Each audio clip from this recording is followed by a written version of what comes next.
Yes.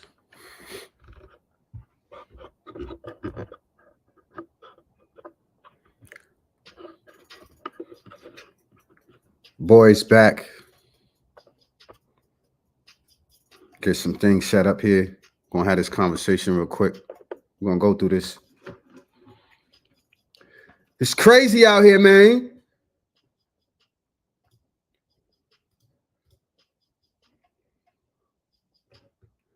But we're gonna talk about it.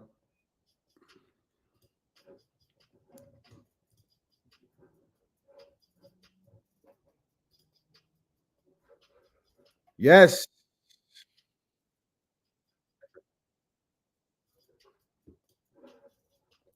Come on in, put your nines up. Those of you who are on. Boys back.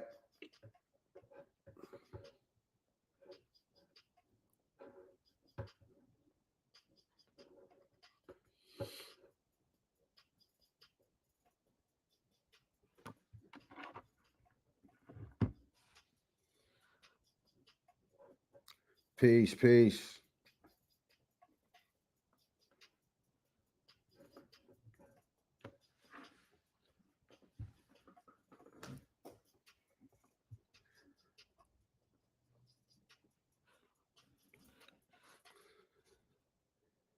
So we had Kamala Harris hop on with Bear on Fox News. We're going to talk about it.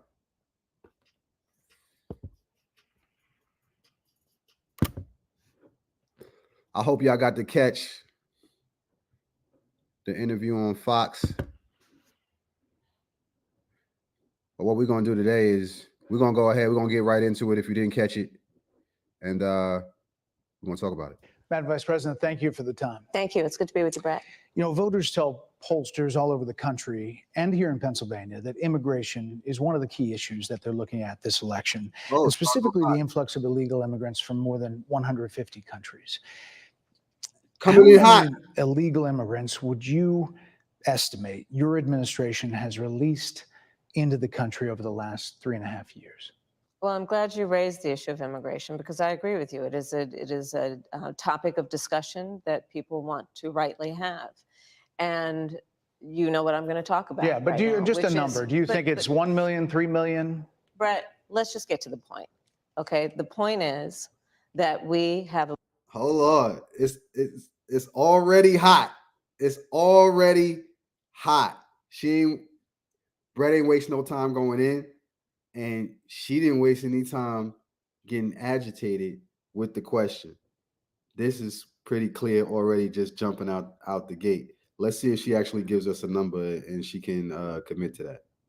a broken immigration system that needs to be repaired. So your Homeland Security Secretary said that 85% of apprehensions. I'm not finished. We have it's a rough estimate of 6 million people have been released into the country. And let me just finish. I'll get to the question. I promise you. I was beginning to answer. And when you came into office, your administration immediately reversed a number of Trump border policies.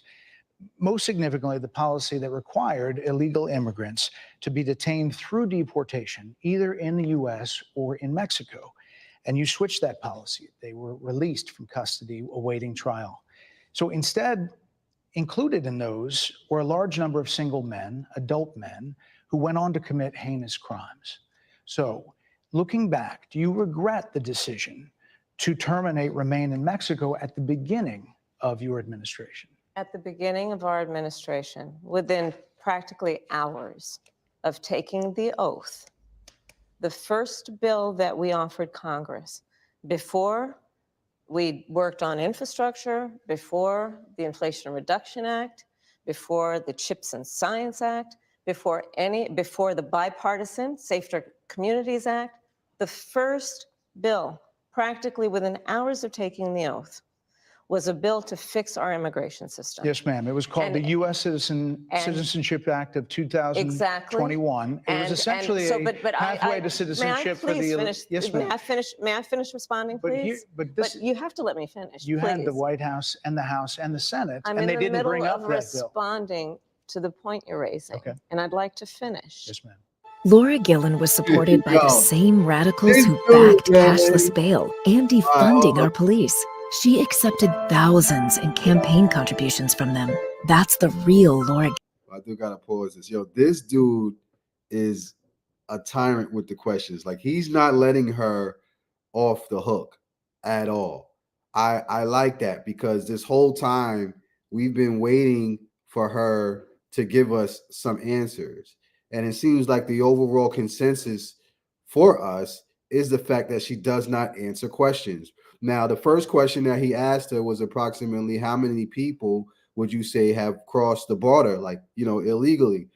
She didn't give us a number. She refused to give us a number. She actually went on to the next subject matter, and that tells me, okay, she didn't want to answer that question. She could have answered that question even though he brought it forward, because she clearly didn't want to do it. She could have brought us back and say, hold on, let me answer your question. But she didn't do that. She comfortably slid forward and didn't want to answer that question as to how many people actually are coming across the border. To me, that's a red flag. And I'm starting to see, like, with her, and I've been starting to see it over the past couple of months now, a lot of the little deceptive ways that she moves when it comes to start answering questions. All we want is for her to answer questions, and then we could decide on our own what we want to do. But if you're not going to answer the question, like, it's so, I don't know, just it's red flag, it's disingenuous, it's shady. But let's keep going. Gillen. NRCC is responsible for the content of this advertising. If you own a home within 90 minutes of Ronkonkoma and you're still paying an electric bill, you could be missing out on a new program that's... We recognized from day one that, to the point of this being your first question, it is a priority for us as a nation and for the American people. And our focus has been on fixing a problem. And from day one, then, we have done a number of things, including to address our asylum system and put more resources, getting more judges, what we needed to do to tighten up penalties and increase penalties for illegal crossings, what we needed to do to deal with points of entry between border entry points. That's the work we did. And we worked on supporting what was a bipartisan effort, including some of the most conservative members of the United States Congress, to actually strengthen the border. That border bill would have put 1,500 more border agents at the border, which is why I believe the Border Patrol agents supported the bill. It would have allowed us to stem the flow of fentanyl coming into the United States, which is a scourge affecting people of every background, every geographic location in our country, killing people. It would have allowed us to put more resources into prosecuting transnational criminal organizations, which I have done as the Attorney General, former Attorney General of a border state. Madam Vice President, a couple of things. Prosecuted trafficking of drugs, guns, and human beings. And Donald Trump, but let me just finish. Six Democrats voted against that bill. Learned about that bill and told them to kill it because he preferred to run on a problem instead of fixing a problem. And in this election, this is rightly a discussion that the American people want to have. And what they want are solutions, and they want a president of the United States who's not playing political games with the issue, I hear you, but actually is focused on fixing it. Six Democrats voted against that bill. It would have allowed 1.8 million illegal immigrants into the country a year. A lot of conservatives had a problem with it. These are the 6 Democrats. But more importantly, back to the original premise, Jocelyn Nungari, Rachel All right, Boyd, so wait a minute. Laken Ryan. The bill that she was just proposing that's supposed to fix all of this, he said 6 of y'all voted against it. That's hella crazy. And now he's moving on. Dude is a savage. They are young women who even showed their faces like, hold on, let me bring this back. Like, she's like, yo, this bill, this bill does this bill does that. And then he pulled the bill up like, yo, shorty, hate to do this to you, but y'all voted against guns and human beings. And 6 Donald Trump, Democrats, but let me just finish. 6 and Democrats Donald voted Trump against that bill. Learned about that bill and told them to kill it because he preferred to run on a problem instead of fixing a problem. And in this election, this is rightly a discussion that the American people want to have. And what they want are solutions, and they want a president of the United States who's not playing political games with the issue, I hear you, but actually is focused on fixing 6 it. Democrats voted against that bill. It would have allowed 1.8 million illegal immigrants in. Damn.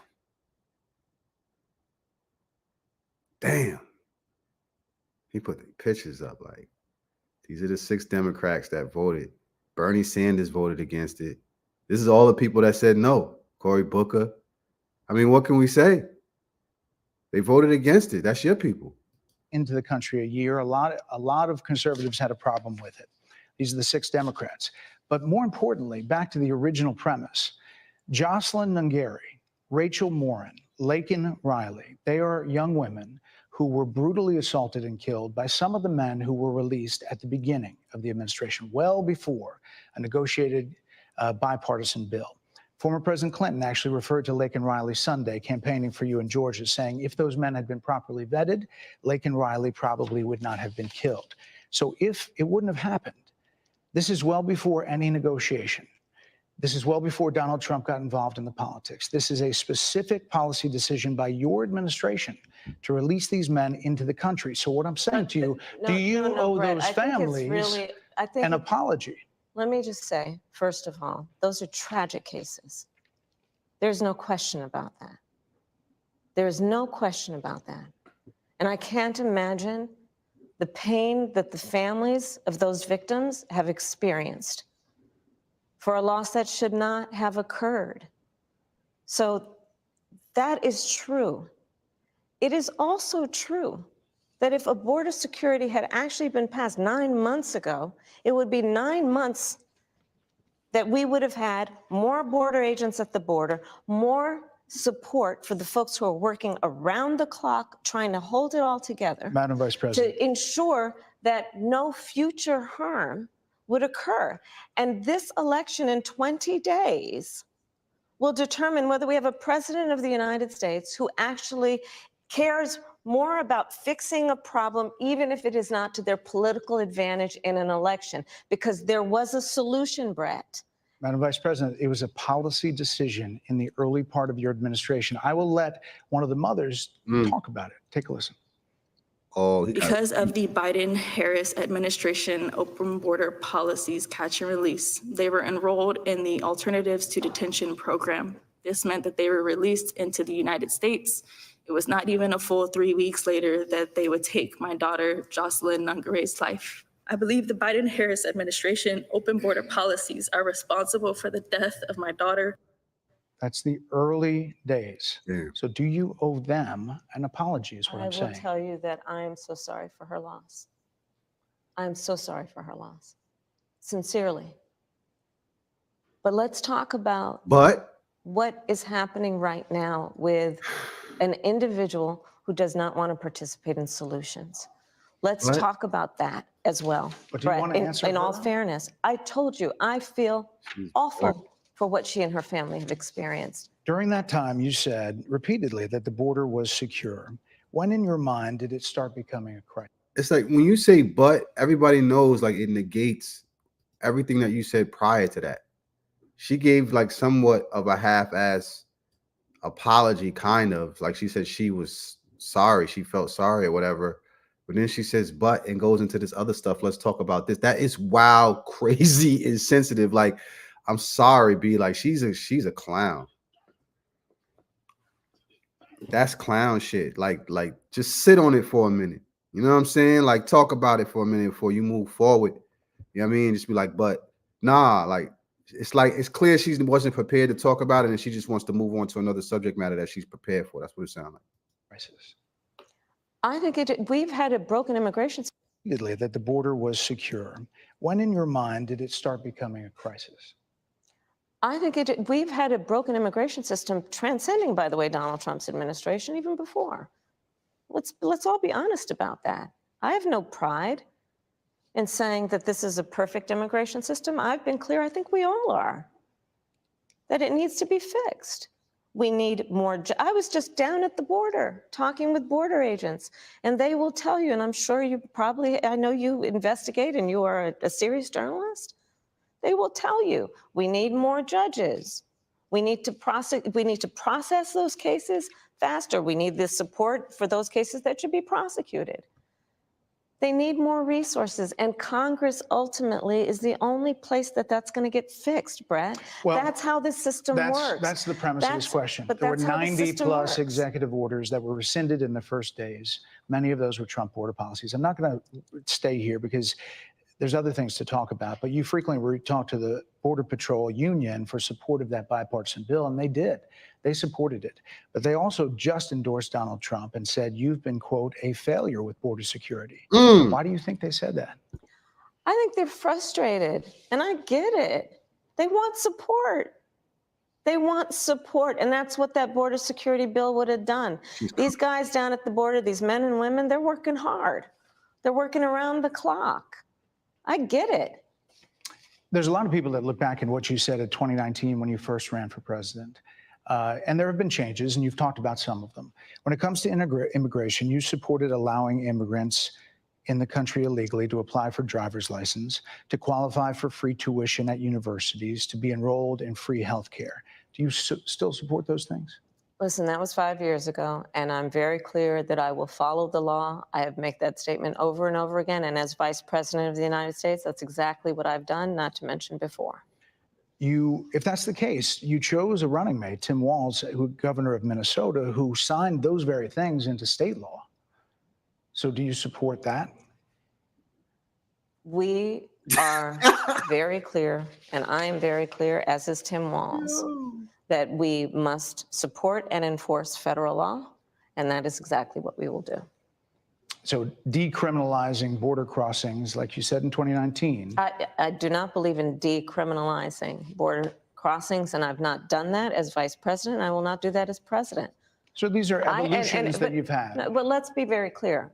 I'm the only person who's running for president who has prosecuted transnational criminal organizations, from the Sinaloa cartel to the Guadalajara cartel to people who have trafficked in guns, drugs, and human beings. I have spent a significant part of my career going after people who present a threat to the safety of the American people and primarily black males, but go ahead. Cross our border with the intent of doing us harm and cross our border illegally. And I will do that work as vice president. I take that work quite seriously.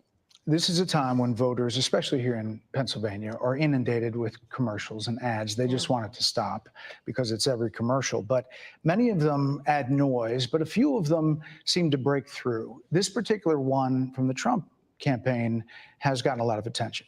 Kamala supports taxpayer-funded sex changes for prisoners. Surgery. For prisoners. For prisoners. Every transgender inmate in the prison system would have access. So are you still in support of using taxpayer dollars to help prison inmates or detained illegal aliens to transition to another gender? Every month, this Airbnb pays me about $2,700 in semi-passive income. I'm sorry. This dude is I will savage. follow the law. This dude has so many receipts. It is unreal. His game is on point, and she was just not ready. Let's keep going. And it's a law that Donald Trump actually followed. You're probably familiar with, now it's a public report, that under Donald Trump's administration, these surgeries were available on a medical necessity basis to people in the federal prison system. And I think, frankly, that ad from the Trump campaign is a little bit of like throwing stones when you're living in a glass house. The Trump aides say that he never advocated for that prison policy and no gender transition surgeries you know what? You got to take responsible for what happened in your administration. Yeah, no surgeries happened in his presidency. It's in black and white. Would you still advocate for using taxpayer dollars for gender reassessment surgeries? I will follow the law, just as I think Donald Trump would say he did. You would have a say as president. Like I said, I think he spent $20 million on those ads, trying to create a sense of fear in the voters because he actually has no plan in this election that is about focusing on the needs of the American people. Whereas at $20 million on that ad, on an issue that, as it relates to the biggest issues that affect the American people, it's really quite remote. And again, his policy was no different. Look at where we are, though. They say on plans for the American people, on. I'm offering a plan to deal with affordable housing. I'm offering a plan to deal with what we need to do to strengthen small businesses, which are the backbone of America's economy. I am offering a plan that is about taking care of young parents and giving them the support they need. My plans for the economy will strengthen the economy as have been reviewed by 16 Nobel laureates, Goldman Sachs, Moody's, and recently the Wall Street Journal, which have all studied our plans and have indicated my plans for our economy would strengthen our economy, his would make them weaker, Why do you would think more ignite people inflation say? and invite. I agree, Gaines. Will, she's not answering the questions that he's asking. She keeps going off on a tangent on her own thing to like segue into criticizing Donald Trump versus just answering the question. If you're really listening to what he's asking her, Lord Jamar called her the artful dodger. The artful dodger. Because anybody who's paying attention can see that she's not actually answering the question, and some of them she's outright dismissing, but she's not answering the question, and she keeps going off on a tangent. Let's continue.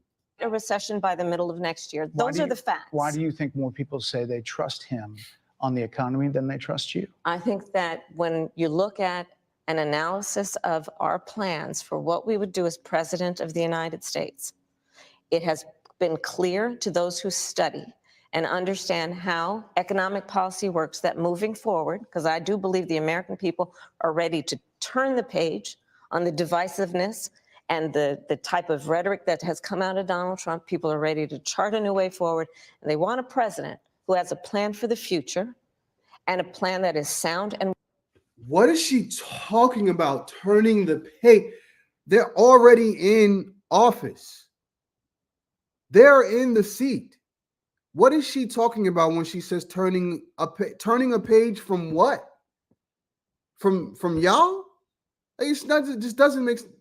Will strengthen our country. My plan for the economy does exactly that. His plan would be, again, to give tax cuts to billionaires and the biggest corporations in our country and blow up our deficit. It's interesting you said turn the page, Madam Vice President. You were asked on 2 different shows last week what, if anything, you would do differently than President Biden. Here's what you said. Would you have done something differently than President Biden during the past 4 years?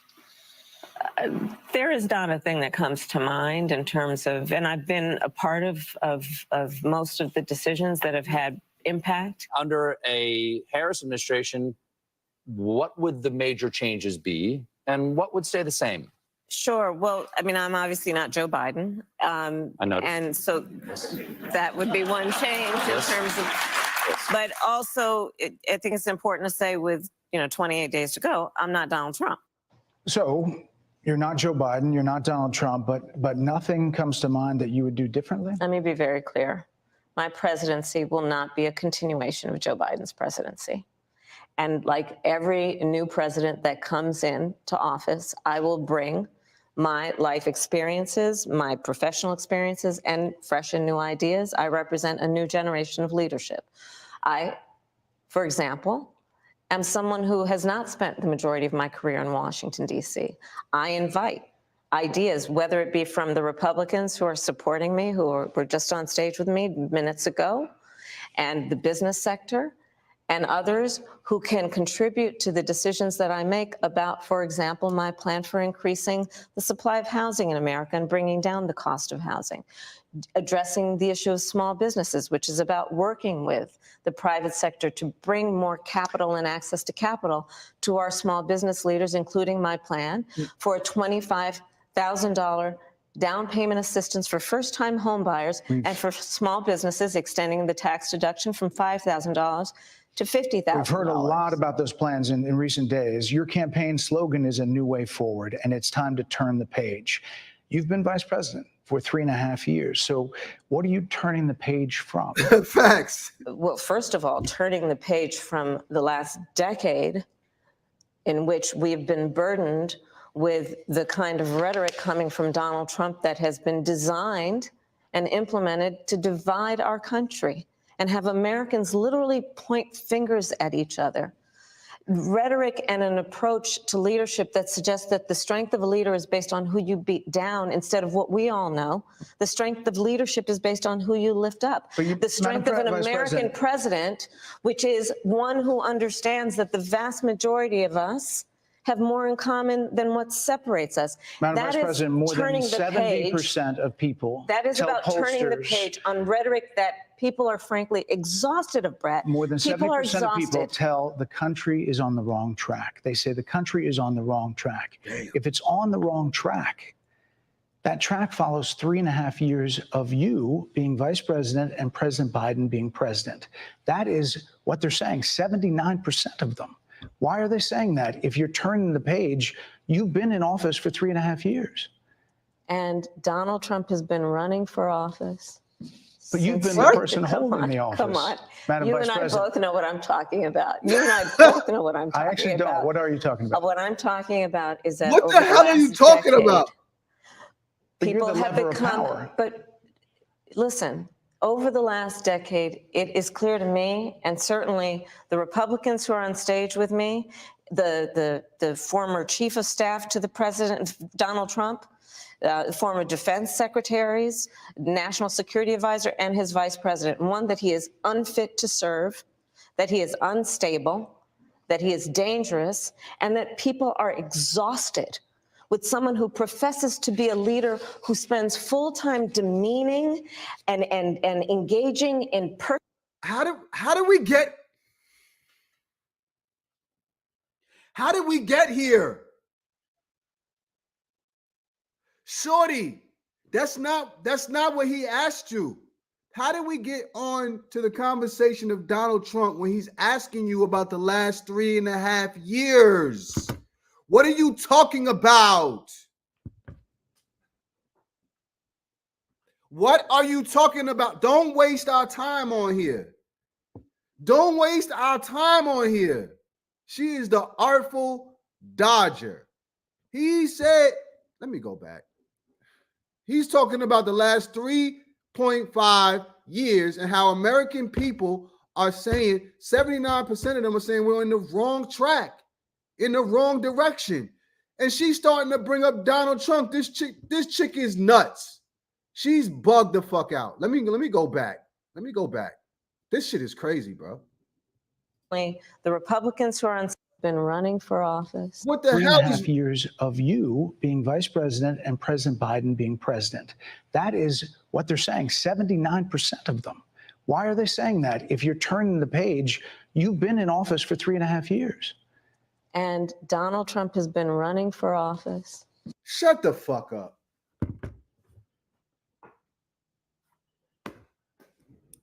She answered, the first thing she said was Donald Trump. He's asking her about her participation in government over the last 3.5 years. And she said, he's running for president. What are you talking about? Oh my God, this is like a bad marriage that hasn't even begun yet. Like, if y'all don't see this, if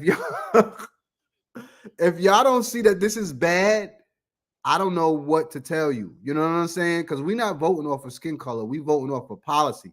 And she ain't saying nothing that's making sense right now. She keep making excuses about Donald Trump. He ain't in office.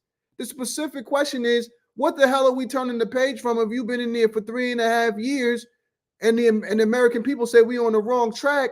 That means we going in the wrong direction and y'all sitting in there. Like, what are you talking about, shorty? But you've been the person holding the office. Come on. Madam You Vice and I President. both know what I'm talking about. You and I both know what I'm talking about. I actually don't. What are you talking about? What I'm talking about is that over the last decade, But you're people the have lever of become, power. but listen, over the last decade, it is clear to me, and certainly the Republicans who are on stage with me. Hold on, I gotta say this. Because no matter what, even if he's spitting hot rhetoric, hate rhetoric, right? This is America. You have freedom of speech. None of that affects your job and what you do and how you do your job. Your job is to protect the border. Yes, your job is to be the commander in chief. It has nothing to do with how Donald Trump feels about you at the end of the day. How are you trying to make it his fault what you've done the last 3.5 years in office? It just don't make sense. This chick is wild crazy. The former chief of staff to the president, Donald Trump, former defense secretaries, national security advisor, and his vice president. One, that he is unfit to serve, that he is unstable, that he is dangerous, and that people are exhausted with someone who professes to be a leader who spends full time demeaning and engaging in personal grievances and it being about him instead of the American people. People are tired of that. If that's the case, why is half the country supporting him? Why is he beating you in a lot of swing states? Why, if he's as bad as you say, that half of this country is now supporting this person who could be the 47th president of the United States? Why is that happening? Why? This is an election for president of the United States. It's not supposed to be easy. I know, but It's not supposed to be. It is not supposed to be a cakewalk for anyone. So are they misguided, the 50%? Listen, are they stupid? What is God, it? I would never say that about the American people. And in fact, if you listen to Donald Trump, if you watch any of his rallies, he's the one who tends to demean and belittle and diminish the American people. He's the one who talks about an enemy within, an enemy within, talking about the American people, suggesting he would turn the American military on the American people. We asked that question to the former president today. Harris Faulkner had a town hall, and this is how he responded. I heard about that. They were saying I was like threatening. I'm not threatening anybody. They're the ones doing the threatening. They do phony investigations. I've been investigated more than Alphonse Capone. He was the greatest gangster. No, it's true. No, but think of it. It's called weaponization of government. It's a terrible thing. So, Brett, I'm sorry, and with all due respect, that clip was not what he has been saying about the enemy within that he has repeated when he's speaking about the American people. That's not what you just showed. He was asked about that specific... No, that's not what you just showed. That's his response to that. That was the question that we asked him. You didn't show that, and here's the bottom line. He has repeated it many times, and you and I both know that. And you and I both know that he has talked about turning the American military on the American people. He has talked about going after people who are engaged in peaceful protest. He has talked about locking people up because they disagree with him. This is a democracy. And in a democracy, the president of the United States, in the United States of America, should be willing to be able to handle criticism without saying he'd lock people up for doing it.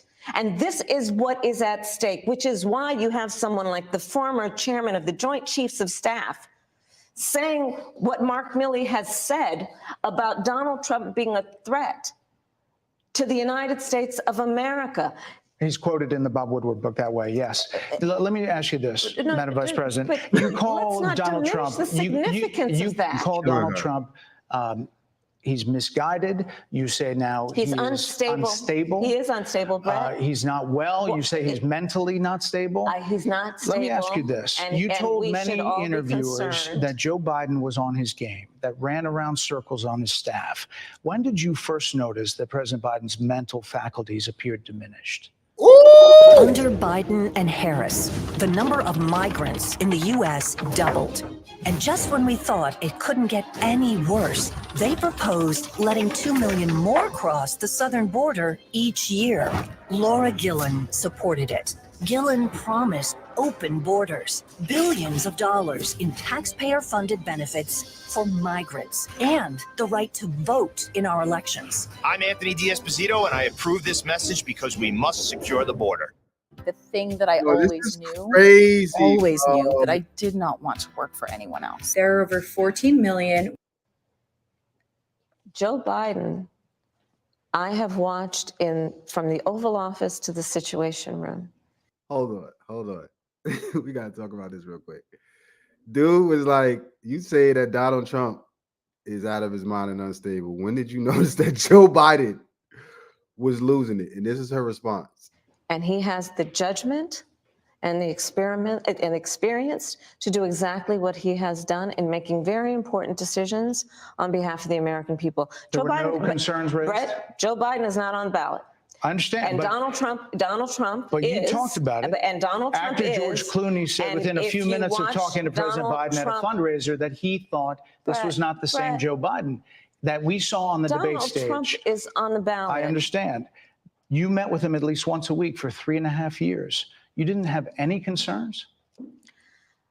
I think the American people have a concern about Donald Trump, which is why the people who know him best including leaders of our national security community, have all spoken out, even people who worked for him in the Oval Office, worked with him in the Situation Room, and have said he is unfit and dangerous and should never be president of the United States again, including his former vice president, which is why the job was open for him to choose another running mate. So that is a fact. That is a fact. Madam Vice President, two more things. You were asked on 60 Minutes about the biggest threat that the world faces, that the U.S. faces. This is what you said. Which foreign country do you consider to be our greatest adversary? I think there's an obvious one in mind, which is Iran. Iran has American blood on their hands, okay? This attack on Israel, 200 ballistic missiles. What we need to do to ensure that Iran never achieves the ability to be a nuclear power, that is one of my highest priorities. A number of experts thought you would say China. The FBI director had said that. But you said Iran. If that's the case, what do you say to critics who look at the actions of your administration and say you're not acting like Iran is the #1 threat? Well, I will tell you most recently, whether it was in April or in October, and then several hours on each occasion that Iran posed a threat to Israel, I was there. Most recently in the Situation Room, in the most recent attack, working with the heads of our military and doing what America must always do to defend and to support Israel in its requirement to defend itself, and to give American support to be able to allow Israel to have the resources to defend itself against attack, including from Iran and Iran's terrorist proxies in the region. Right. And that is, and my commitment to that is unyielding and unwavering. Critics just say that you either relaxed or failed to enforce sanctions on Iran, allowing all of this money to flow into Iran, like billions. Let's go back to Donald Trump, who pulled out of a deal that would have actually put Iran in check. The estimates and then in billions. It was during Donald Trump's that administration that Iran regime, that we had an American military base that was attacked, where American soldiers suffered traumatic brain injuries, and Donald Trump dismissed them as headaches, not to mention how Donald Trump has treated and talked about America's military and military service people, calling them suckers and losers, Hamas, has diminished the significance. We're talking over each other. I apologize. I would like that we would have a conversation that is grounded in full assessment of the facts, which includes, I think this interview is supposed to be about the choices that your viewers should be presented about this election, and the contrast is important. Yes, ma'am. And on the subject of Iran, I am offering what should be an important contrast that is presented for folks to make a decision that they feel. Who look at what the administration did and say and think differently. Madam Vice President, they're wrapping me very hard here. I hope you got to say what you wanted to say about Donald Trump. There are a lot of things There's more to say. there are a lot of things that people want to learn about you and your policies, and that's why I invite everyone to go to kamalaharris.com, and you will see that I have 80 pages of policies that are quite comprehensive and should be accessible to anyone who would like to read them.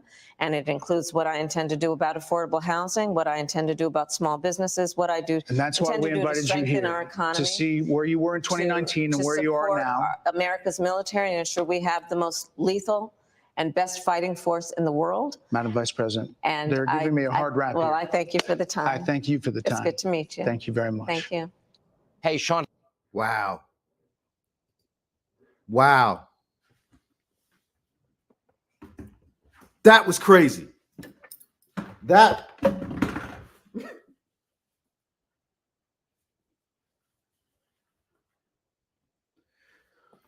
I'm not even sure I know where to start on this. Like this dude, he came ready, man. Like dude had receipts up the wazoo for her. It's like he already knew what her responses was going to be. And you know, that's the issue when you repeat the same stuff everywhere you go and you can't really go off the wing like that. You know what I'm saying? Like, and you don't know your policies offhand like that. He just totally destroyed her, and it was pretty bad, yo. Like, I'm sorry, like that was bad. That might be the deciding factor as to whether or not she wins the election or not. Like, that could really hurt her campaign big time. You know what I'm saying? Like, I went over to MSNBC and I watched the same thing, what they were saying, because if y'all don't know, MSNBC is like the Democratic side of the news, right? It's the Democratic. Fox is like the Republican side of the news. They're going to give you a biased opinion, right? Well aware of that. So you always want to make sure that you get that balance and go back and forth, you know? And if you go to MSNBC, they're going to make it seem like she did a good job. Their consensus is, oh, well, because she came to Fox, she has the guts to go up against that. You know what I'm saying? And that qualifies her to be a president because she has the balls to sit down with Fox. You know, but and they're like, oh, well, you know, Donald Trump now needs to come to MSNBC. And it's like, no, she did a horrible, horrible job. I don't think people understand that the president is not there to, you know, cater to your emotions and stuff like that. They only have like really 3 main jobs, and 2 of them already she failed miserably at. You know, one of them was to protect the border. You know what I'm saying? That's the main one. You know what I'm saying? Is protecting the border. That's what the president does, and the commander in chief is the one who gets to push the buttons if we ever need to go to war. And her temperament just doesn't match that. Like, I'm sorry, like when I'm looking at it, it's just not. That ain't presidential material. She wasn't ready for the question. She allowed that man to overtalk her, which was also surprising to me. Like, she allowed that man to overtalk her and showed no type of authority, in my opinion, that a woman should show when a man like that is overtalking you. I took that because now when you sit down with these world leaders, right? That's not the temperament of the strongest country in the world. That's not the temperament of somebody who's president of the most deadly military in the world. That's not the temperament of somebody who's not scared. Any voice analysis of somebody who studies psychology will tell you that this woman was petrified up there. She was petrified of the questions, and she was just dancing around, trying to move around and get to something that she felt comfortable, you know, talking about. She couldn't talk about the things that directly pertain to her actual job description. You know what I'm saying? She's not built for it. And it's not like, you know, it's not like we just coming at her. Like, I watched this whole campaign from the beginning, you know, and I started off real nonpartisan until I started to see a lot of the flaws in it. I already knew that Donald Trump was heavily flawed. So he was already somebody that I knew I wasn't going to be voting for. And then I was like, well, let me approach this neutral and see what's going on. Let me see what she's talking about. And the amount of deception that this woman has put forward is so overt and so obvious, it's unreal. Like the first part when she tried to say that she was black was the part that got my attention, and that's what made me start to look and see, like, and delve into it. It was all, I wasn't going to pay attention to it at all until she said that she was black. You feel me?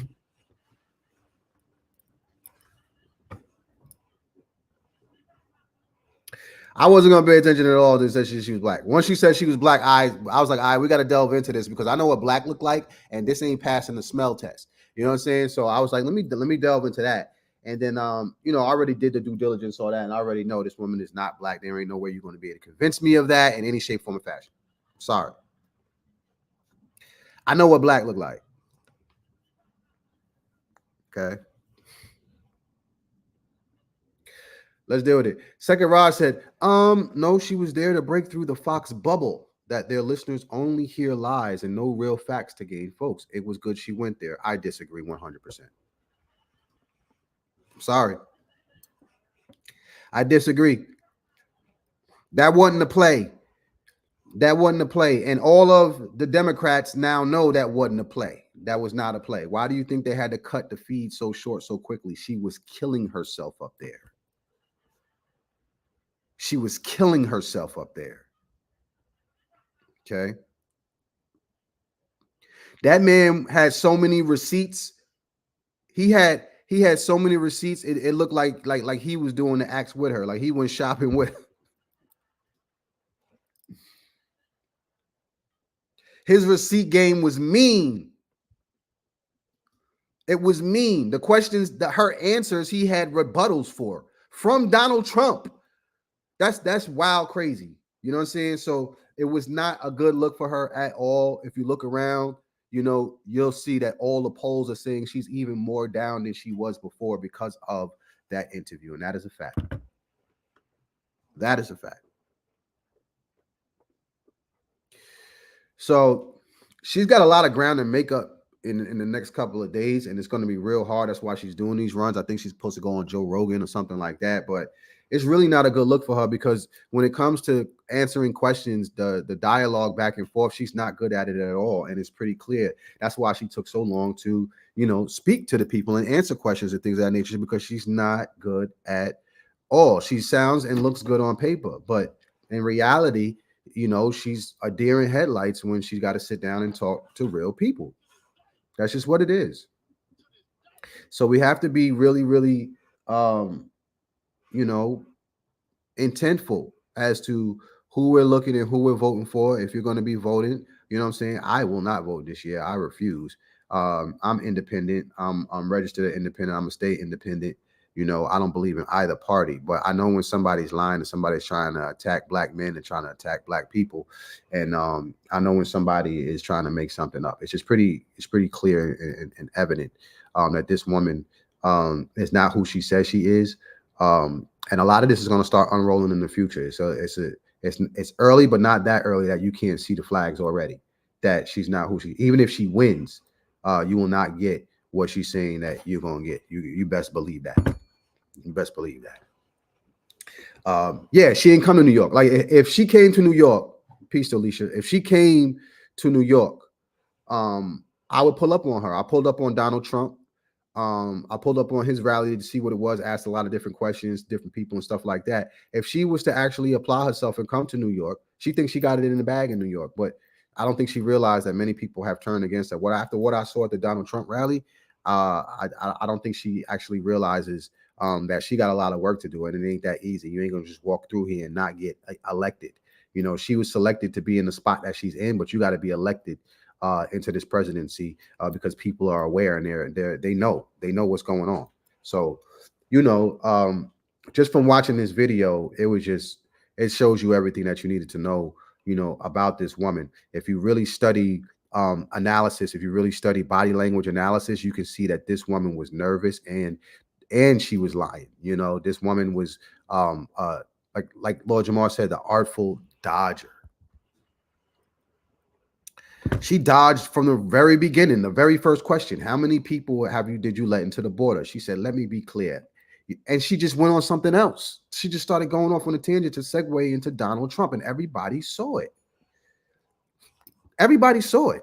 It's like just be firm and answer the question like you go into court. Just answer the question. All we want to know is what is the number. This is your job. Your job is to secure the border. You should know right off rip how many millions we're in now of people came across the border. If you don't answer that, you are dodging the question. It's that simple, because you only got 3 jobs, and that's one of the main ones. You got to answer that. You got to answer that. You know, so from the beginning, she just looked real rocky, real shaky. You know, I'm going to be reporting on some of this as the days go on, more and more of it as we get towards the election. You know, in the different interviews and things of that nature. We're going to start really delving into this and see what's what. But it's really not looking good, you know, for Kamala. I got to say, it's really not looking good for her at all. Yeah, once she says, "Let me be clear," that's her catchphrase. When she gets frustrated and can't answer the question, she says, "Let me be clear." And then she just gives you this vague statement that doesn't actually answer the question. And she's done it multiple times. Just look back. You know what I'm saying? Looking back at all her interviews, and every time she started, let me be clear. Even when it was time to talk about black people, what are you going to do for black people? Let me be clear. Okay. Let me be clear. I'm not going to be doing things just for black people. No, right? Let me be clear. So when she's done with it and she can't really delve into the specifics as to what she's going to do, and she doesn't want to reveal that she's going to do nothing, that's when she says, let me be clear. And she makes a final statement, and that's her way of like asserting her authority over whoever is interviewing her to move on. You understand? So you can tell, like, you know what I'm saying? You can read between the lines when you're talking to somebody, whether or not they really rocking with you and they really want to do something for you. You know what I'm saying? If they really want to answer your questions and they really want to participate. She don't want to answer no. She just want to slide into that presidential seat and rock out. She don't want to actually do the work. And it's clear she's not doing the work now, and she's actually in the seat. That's the part that no radical Democrat can get past, the fact that she's in the seat right now. So any changes that she's saying needs to be made could be made right now. If they're not being made, you have to ask yourself why.